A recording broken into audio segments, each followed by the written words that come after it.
धराली आपदा एक बार फिर सुर्खियों में है। 4 महीने पहले जिस तरह से आपदा आई थी अगस्त में, और उसके बाद इसमें कई लोगों के दबने की खबर भी सामने आई थी। और जो जिस तरह से आपदा प्रबंधन विभाग ने आंकड़ा जारी किया था, उस हिसाब से 67 के करीब जो वहाँ के लोग थे वो दबे या फिर मृत घोषित किए गए थे।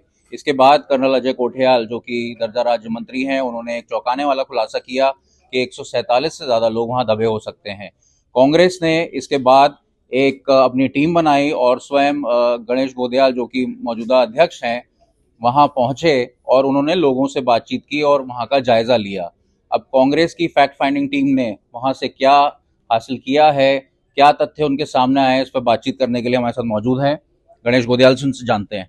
गोंदियाल जी, बहुत बहुत स्वागत है आपका आज तक। जी, धन्यवाद। आपसे जानना चाहेंगे कि आप जब धराली पहुंचे तो वहां क्या चीजें आपको नजर आई, क्योंकि फैक्ट्स की अगर हम बात करें तो आपकी एक फैक्ट फाइंडिंग आप रिपोर्ट भी बना रहे हैं, उसमें किन किन तथ्यों को आप सामने रख रहे हैं कि जिससे ये प्रतीत होता है कि सरकार ने जो है पूरी तरीके से वहां पर एक तरह से मुंह मोड़ लिया हो, जिस तरह से वहां पर रिहायशी इलाकों में पुनर्वास करना था, या फिर आपदा प्रबंधन जो हमारी नीति है वो बहुत कमजोर है, उस पर कुछ काम नहीं हो रहा है। पहली बात तो ये है कि ये जो हम लोग वहाँ गए उस नया नहीं है कि हम लोग अभी वहाँ गए। हम लोग पहले दिन से वहाँ अपनी उपस्थिति बनाए हुए हैं। जब ये घटना घटी तब वहाँ जाने का कोई रास्ता नहीं था, और जो थोड़ा बहुत रास्ता था भी सरकार उसमें बाधाएं पैदा कर रही थी कि ताकि कोई वहाँ न जाए। लेकिन उसके बावजूद हमारे उस समय के जो अध्यक्ष करण महरा जी थे वो वहाँ पहुँचे, हमारे बहुत अन्य साथियों के साथ वहाँ पहुँचे, और तब से हम लोगों ने इस पर नज़र बनाई हुई है। तब भी हमारी यही बात थी, आज भी हमारी यही बात है। करण महरा जी ने तब भी यही बात कही थी कि यहाँ पर बहुत बड़ी संख्या में लोग दबे हुए हैं, सरकार इनको रेस्क्यू करने का काम करे, इनको खोजने का काम करे, निकालने का काम करे। हम कल जब वहाँ गए तब भी हमने यही बात की, और हमने नहीं की, वहाँ के जिन लोग, जो लोग प्रभावित हैं, जो लोग सब कुछ खो चुके अपना, वो लोग यही बात कह रहे हैं। वो लोग ये कह रहे हैं कि भाई कर्नल कोठियाल जी ने तो परसों कही ये बात, लेकिन हम कब से कह रहे हैं कि यहाँ इतने लोग दबे हैं, सरकार उनको निकाले, हमारी जगह को खाली करे। ये जो मलबा आ गया, सरकार इस मलबे को हटाए। पहले तो सरकार हमें बना के दे, नहीं तो हमें हमारी जमीन तो खाली करे।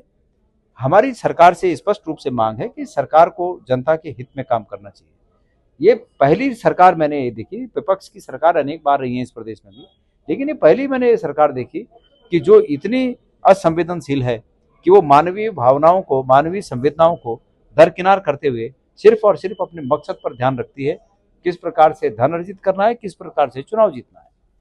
तो ये जो असंवेदनशीलता है, ये असंवेदनशीलता ये बॉर्डर क्रॉस कर चुकी है, सहनशीलता की सीमा को क्रॉस कर चुकी है।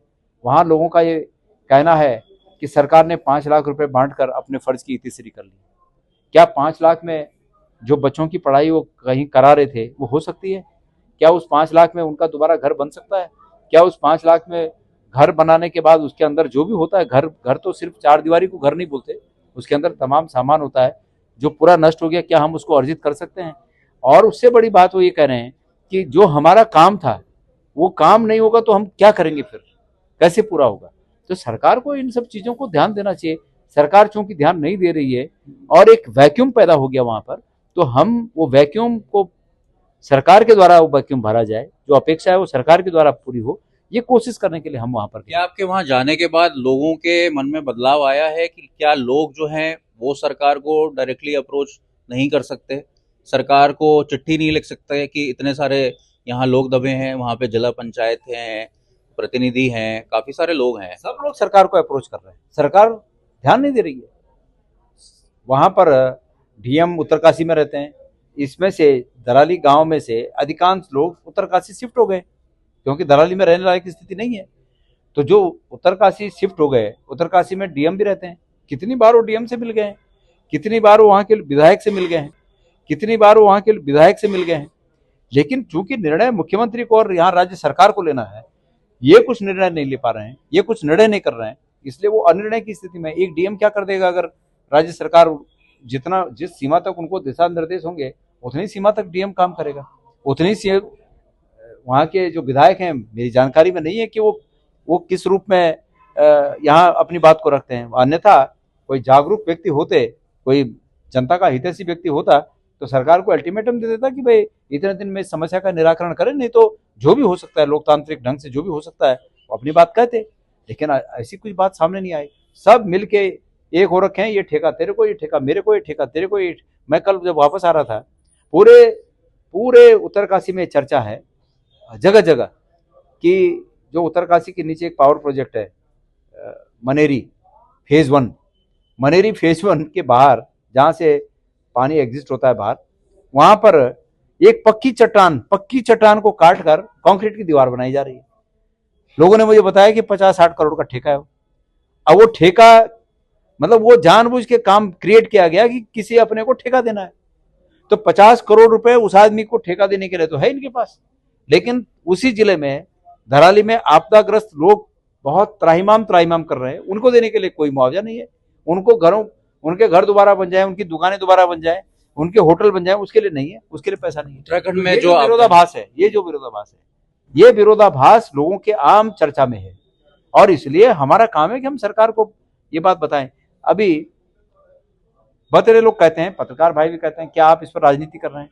मैं कहता हूं हाँ, हम एक राजनीतिक दल हैं और हम जनता के हित के लिए सकारात्मक राजनीति करते हैं। हमें उसके लिए मजबूती से हाँ बोलना, हम कर रहे हैं। लेकिन हम साथ साथ में सरकार को अपॉर्चुनिटी दे रहे हैं कि सरकार भी सकारात्मक राजनीति करे। सरकार, हम 50 लाख रुपए प्रति परिवार बोल रहे हैं, सरकार 1 करोड़ रुपए प्रति परिवार दे और राजनीति करे। बोले कि हमने 1 करोड़ रुपए प्रति परिवार को दे दिया, कांग्रेस तो 85 लाख बोल रही थी, करे ना वो भी राजनीति। तो हम अगर अच्छा काम कर रहे हैं तो उसको क्वेश्चन में खड़ा कर दे रहे हैं, खुद कुछ काम कर नहीं रहे हैं, तो ये नहीं चलेगा। सरकार को काम करना पड़ेगा, सरकार से काम कराया जाएगा। और अंततोगत्वा इस लोकतंत्र में 5 साल में एक बार ताकत नहीं तो जनता के हाथ में आती है, फिर जनता करेगी जो करेगी। इसलिए हम तो समय अभी हाल ही में केंद्रीय मंत्री जितेंद्र सिंह भी आए थे वर्ल्ड डिजास्टर समिट में, उन्होंने अपना बयान दिया था और उसके बाद वैज्ञानिकों ने भी अपनी प्रेजेंटेशन दी है। केंद्रीय मंत्री कहते हैं कि जिस तरह से खनन और लैंड यूज का मिसयूज हो रहा है, चाहे वो उत्तराखंड हो, चाहे हिमाचल हो या जम्मू कश्मीर हो, हिमालयन स्टेट्स में जिस तरह से चल रहा है उस पर रोक लगनी चाहिए। और धराली का उदाहरण देते हुए उन्होंने कहा कि नदी के मुहाने पे बड़ी बड़ी बिल्डिंग खड़ी कर दी गई, और उन्होंने खनन को लेकर भी बात कही। और साइंटिस्ट भी ये बात मानते हैं कि उत्तराखंड में जिस तरह से खनन बढ़ता जा रहा है वो आपदा का बड़ा कारण बन रहा है। आप क्या कहते हैं? मेरा ये कहना है, आइए मेरा ये कहना है कि जो लोग जवाबदेह पदों पर बैठे हैं वो राय न दें। राय देने के लिए विपक्ष है और आम जनता है। जवाबदेह पदों पर बैठे हुए लोग कार्रवाई करें। अगर केंद्रीय मंत्री ये कहते हैं कि खनन हो रहा है और ये पर्यावरण की दृष्टि से उचित नहीं है, तो केंद्रीय मंत्री को मंत्री पद का उपयोग करते हुए, अपने अधिकारों का प्रयोग करते हुए एक्शन करना चाहिए। राय तो कोई भी दे देगा, राय तो हम भी दे रहे हैं, लेकिन चूंकि हम विपक्ष में हैं, हम राय दे सकते हैं, लेकिन सत्ता में बैठकर राय नहीं दी जाती। इसलिए मुख्यमंत्री हो, केंद्रीय मंत्री हो, प्रधानमंत्री हो, राज्य के मंत्री हो, ये राय न दें, ये एक्शन दें। ये एक्शन क्या है, हम उनसे एक्शन की उम्मीद करते हैं। आप अपनी रिपोर्ट को केंद्र तक पहुंचाएंगे, एनडीएमए को सौंपेंगे, उत्तराखंड में किसको सौंपेंगे, इस पे बाद आपकी क्या नीति है? बिल्कुल, हम महामहिम श्री राज्यपाल जी के माध्यम से इसको राज्य सरकार को भी भेजेंगे और एक कॉपी प्रधानमंत्री जी को भी भेजेंगे। बहुत बहुत धन्यवाद। हमारे साथ कांग्रेस अध्यक्ष गणेश गोदयाल जी, जिनकी टीम जो है वहाँ धराली पहुंची थी, और इसके बाद इनका कहना है कि हमने फैक्ट्स को कलेक्ट किया है, लोगों से बातचीत की है, और वहाँ के जो हालात हैं वो अभी भी बहुत ख़राब हैं, और इसको लेकर केंद्रीय सरकार और राज्यपाल से मिलकर ये लोग कांग्रेस जो है वो अपनी रिपोर्ट सौंपेगी। देहरादून से अंकित शर्मा, आज तक।